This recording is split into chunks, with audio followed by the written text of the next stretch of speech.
After a halo laser treatment to your face, it is important that you avoid direct sunlight as much as possible. So wear big hats, sunglasses, and stay indoors as much as you can. The other thing you need to do is keep your skin moist using the skincare products that we recommend and provide you with. And other than that, you just need to be patient and let the healing and swelling take its course. There's really nothing we can do to speed up the healing process of your skin, and it just has to heal on its own at the normal rate that your skin heals. In order to not slow it down at all, it's important that you keep the area clean with gentle soap and water, and moist with the skincare products that we provide, as well as avoid direct sunlight. Once your face has healed up, which takes 3 to 5 days, then you can begin resuming your normal skincare regimen and wearing sunblock.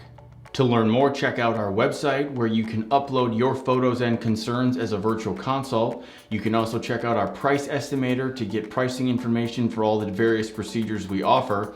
And finally, if you'd like to have your questions answered on a future podcast or Q&A video session like this, please leave a message on our SpeakPipe. You can go to our blog page and our SpeakPipe is located there. Thanks for listening.